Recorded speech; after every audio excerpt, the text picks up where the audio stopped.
Breaking news చూస్తున్నాం. CM Revanth Reddy అధ్యక్షతన సచివాలయంలో కొనసాగుతున్న క్యాబినెట్ భేటీలో పలు కీలక అంశాలపై విస్తృతంగా చర్చ జరుగుతుంది. గత 10 ఏళ్లలో జరిగిన అక్రమ మైనింగ్పై సిబిసిఐడి విచారణకు లేఖ రాయాలని ప్రభుత్వం నిర్ణయించినట్లు సమాచారం. హెచ్ఏఎం రోడ్ల నిర్మాణ టెండర్లలో మార్పులపై కూడా క్యాబినెట్లో చర్చ కొనసాగుతుంది. గోదావరి పుష్కరాల నిర్వహణకు 300 కోట్ల రూపాయల నిధులు కేటాయించే ప్రతిపాదనకు ఆమోదం లభించినట్లు తెలుస్తోంది. విద్యారంగంలో భాగంగా కరీంనగర్ జిల్లా గంగాధరలో డిగ్రీ కళాశాలకు కొత్త పోస్టులు మంజూరు చేయగా మహబూబాబాద్ జిల్లా కేసముద్రం ఫైర్ స్టేషన్కు 18 పోస్టులు ఆమోదించినట్లు సమాచారం.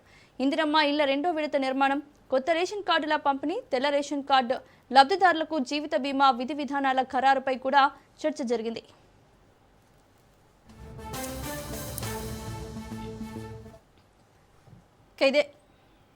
ఇదే అంశానికి సంబంధించి మరిన్ని అప్డేట్స్ మా ప్రతినిధి సునీల్ లైవ్ లో అందిస్తారు.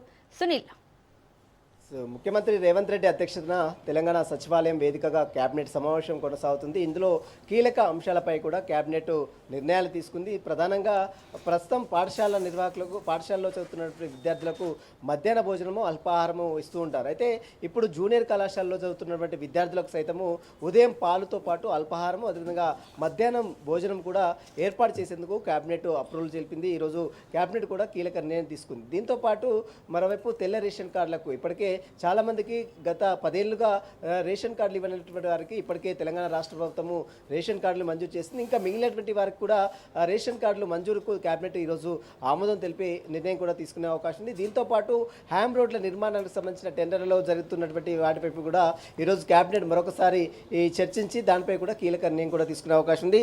ఇక దీంతో పాటు విద్యారంగానికి సంబంధించిన విషయంలో కరీంనగర్లో ఉన్నటువంటి గంగాధర్ డిగ్రీ కళాశాలకు దాదాపు 20 రెగ్యులర్ పోస్టులు, మరోవైపు 6 నాన్ టీచింగ్ పోస్టులు, మరోవైపు 3 అవుట్సోర్సింగ్ పోస్టులు మంజూరు చేస్తూ కేబినెట్ నిర్ణయం తీసుకుంది. దీంతో పాటు మహబూబాబాద్ జిల్లా కేసముద్రంలో ఉన్నటువంటి ఫైర్ స్టేషన్కి 18 పోస్టులు మంజూరు చేస్తూ కేబినెట్ నిర్ణయం తీసుకుంది.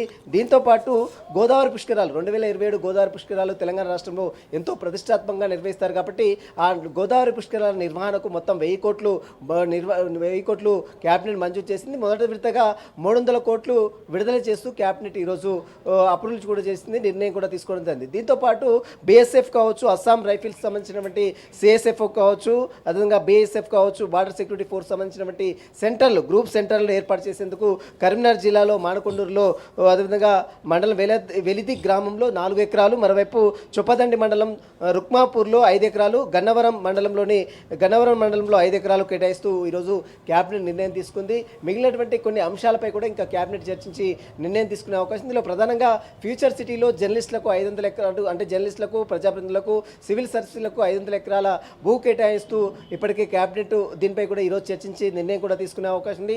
దీంతో పాటు వివిధ ప్రాజెక్టులకు సంబంధించినటువంటి భూసేకరణకు సంబంధించిన అంశాలపై కూడా ఈరోజు కేబినెట్ నిర్ణయం తీసుకునే అవకాశం ఉంది. మరోవైపు ఇందిరమ్మ జీవిత బీమాకు సంబంధించినటువంటి అంశాలపై కూడా కేబినెట్ నిర్ణయం తీసుకునే అవకాశం ఉంది. మరోవైపు ఇందిరమ్మ ఇండ్లు సంబంధించిన 2వ విడత సంబంధించిన విడుదలకు సంబంధించిన అంశాలపై కూడా కేబినెట్ నిర్ణయం కూడా తీసుకున్నది. ప్రస్తుతం అయితే కేబినెట్ సమావేశం కొనసాగుతుంది. ఇందులో చాలా అంశాలపై కూడా కేబినెట్ చర్చించి కీలక నిర్ణయాలు కూడా తీసుకునే అవకాశం ఉంది. జూన్ 2వ తేదీన తెలంగాణ రాష్ట్ర ఆవిర్భావ దినోత్సవం సందర్భంగా ఇప్పటికే ఎలాంటి ఏర్పాట్లు చేయాలి, దానికి సంబంధించిన విధానాలపై కూడా ఈరోజు కేబినెట్లో చర్చించి కీలక నిర్ణయాలు కూడా తీసుకునే అవకాశం ఉంది. జూన్ 2వ తేదీన కొన్ని కీలకమైనటువంటి పోస్టింగ్లకు సంబంధించినటువంటి ఉత్తర్వులు కూడా వెలువడే అవకాశం ఉంది. తెలంగాణ రాష్ట్ర ప్రభుత్వము ప్రజా సంక్షేమ పథకాలకు సంబంధించిన అంశాలపై కూడా జూన్ 2 నుంచి ప్రారంభించాలనుకుంటుంది కాబట్టి అందులో భాగంగానే ఇందిరమ్మ గృహజ్యోతికి సంబంధించినటువంటి అంశాలు, మరోవైపు ఆసరా పింఛన్లకు సంబంధించిన అంశాలతో పాటు ఇందిరమ్మ 2వ విడత ఇళ్లకు సంబంధించిన నిర్మాణ పనులకు సంబంధించిన అంశాలపై కూడా ఈరోజు కేబినెట్లో చర్చించి కీలక నిర్ణయం కూడా తీసుకునే అవకాశం. ప్రస్తుతం అయితే ఇంకా కేబినెట్ సమావేశం ముఖ్యమంత్రి రేవంత్ రెడ్డి అధ్యక్షతన సచివాలయం వేదిక కేబినెట్ సమావేశం కొనసాగుతుంది. మరికొన్ని అంశాలపై కూడా కీలక నిర్ణయం తీసుకొని చర్చించిన తర్వాత కేబినెట్ కూడా ఆమోదం తెలిపే అవకాశం కనబడుతుంది. మౌనిక.